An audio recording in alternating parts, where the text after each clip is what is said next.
direction of Professor Jerry Junkin, the Region 31 All-Region Wind Ensemble.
Thank you so much. It's such a pleasure and honor for me to be here. As has been said repeatedly throughout the day, I met my colleagues on stage last night, so in less than 24 hours they have amazingly put this very difficult program together. So it is, as Ms. Dell was saying, a tribute to everyone who's involved with that. All of the music teachers, all of the band directors, all of the parents who went to their 6th grade beginning band concerts and told them that they were good and motivated them to continue on to reach where they are today. So it truly does take a village. That first piece on the program was by the distinguished American composer who Leonard Slatkin called the quintessential American composer, Ron Nelson, who unfortunately just passed away about 3 weeks ago at age 94.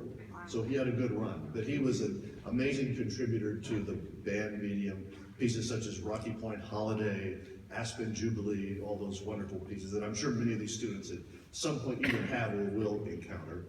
The next piece on the program is from a terrible opera by Rimsky-Korsakov. However, this is a terrific piece, and it's the only remnant of this opera, the opera is called Wada, that's ever performed, but it's still performed quite often by orchestras, by bands. It's one of those pieces that I think sounds better as a wind band piece than it does as an orchestra piece. But this is the Procession of the Nobles from Wada by Rimsky-Korsakov.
piece on the program is entirely different from what you just heard. And this is a beautiful piece by the Italian composer Mascagni, who I was telling the group made an entire career out of third relationships, if you know what that means. But this is one of the most famous pieces from all of the Italian opera repertoire. And in fact, you may recognize it, even if the title is unfamiliar to you, because this music is used in many television productions, movies. It was in the Godfather series, in Godfather 3. The Sopranos just had their 25th anniversary of starting. This was used throughout the Sopranos series. A friend of mine, who was the former conductor of the United States Air Force Band, Arnold Gabriel, this transcription was done for him, for his use with the United States Air Force Band. And he described it as the most beautiful 48 bars of music ever composed. And I think I might agree with him about that. Normally, it's done at the beginning when a band plays it with a flute solo. But these kids are too good. So we're having the whole flute section play it because they can. So this is the intermezzo from Cavaliere Rusticano Mascagni.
they conclude their program, I want to take a minute and just express to Professor Junkin how delighted we've all been for you to share your love for inspired music making with these students. It's been a wonderful time together, and so I'd like to present Professor Junkin with a plaque that reads, "In appreciation of your outstanding commitment to Texas Music Educators Association and the Region 31 High School Band." Thank you so much for being with us. We really appreciate it.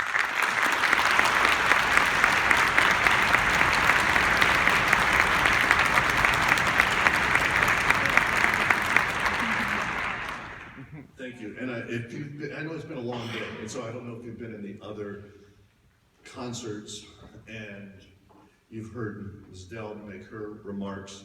I realize it's sort of obligatory, for the guest conductor to say how wonderful it's been to have this great experience for the last day and a half. But I will tell you that this time it really is true. I've said it many times when I didn't mean a syllable of it, but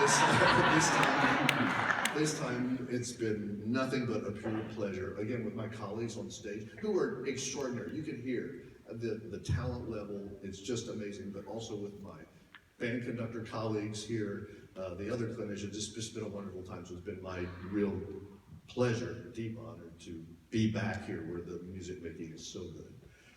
I don't take it for granted, and I appreciate it very much. I also need to thank, even though they've already been thanked, Mr. Dennis and Mr. Holden, who are sitting right there. You guys need to take a bow, because they're the people who have to do all the behind-the-scenes work. So thank you guys so much.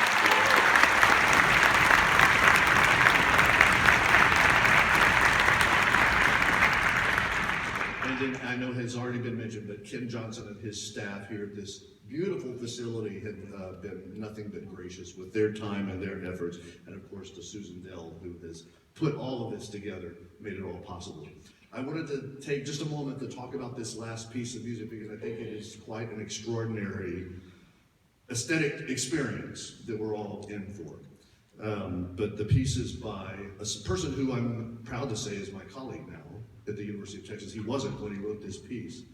But I think everyone in this room would remember the horrific events of June the 17th, 2015, when this young racist gentleman walked into the Mother Emanuel AME Church, a historic church in downtown Charleston, South Carolina, and attended a Sunday school class.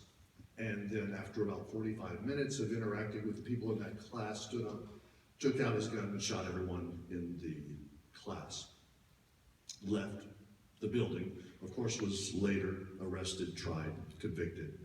A horrific event, of course. And there happened to be, just out of coincidence, I suppose, the following year in Charleston, there was a convention of band conductors, a Southern Division of the College Band Directors National Association. And several of the conductors got together and said, we've got to do something. We're right across the street from where this event happened, so we've got to do something. We've got to commission a piece of music. And so if you've attended band concerts, this will make perfect sense to you. Of course, the person that they called was John Mackey, who, to his credit, said, no way, I'm not the guy to write this piece. I can't do it. But I know who can, because he had been having dinner with Omar Thomas almost every week in Boston. They both lived in Boston. So they approached Omar, who was at that time on the faculty of the Berklee College of Music, and he said, I don't think I can do this either. I don't think it's in me to write a piece of with this kind of gravitas to it. So he called his father. And like all wise fathers, his father said, you bet you're gonna write this piece. Because if you don't do it, who's gonna do it? And no one can do it like you can, so suck it up, you write this piece. So he did, and it was performed less than a year after this event. And as I said, right in a convention center that's right across the street from the Mother Emanuel Church. He didn't know that almost all of the congregation was gonna be there at this performance, sitting right behind him. He said, if I would have known that and realized that, I don't know that I could have held it together, because it's quite an emotional work in its own right. But I don't think anyone could have handled it better. And it's a really extraordinary piece. I know I've gone on maybe a little bit too long, but I think it's important to say that what we can't forget, I won't mention, of course, the shooter's name, but I will tell you that we can't forget Clementa C. Pinckney, age 41, who was the church's pastor and a South Carolina state senator. All these people were killed that day. Cynthia Graham Hurd, age 54, a Bible study member and a manager for the Charleston County Public Library System, was the sister of the former state senator Malcolm Graham. Susie Jackson, age 87, the oldest victim, who was a Bible study and a church choir member. Ethel Lee Lance, age 70, the church's sexton. DePayne Middleton Doctor, who was 49 years old, also a pastor, who was also employed as a school administrator and was the admissions coordinator at Southern Wesleyan University. Tywanza Sanders, age 26. That's 8 years older than some of my colleagues on the stage. The youngest victim, who was a graduate of Allen University, the grandnephew of another victim, Susie Jackson. Daniel L. Simmons, age 74, was another pastor who served at Greater Zion AME Church in Allendale. Sharonda Coleman Singleton, age 45, also a pastor, and was also a speech therapist and was the track coach at Goose Creek High School. And Myra Thompson, age 59, a Bible study teacher. This piece, I think, does great tribute to those people. So this is Of Our New Day Begun by Omar Thomas. Thank you again so much for being with us.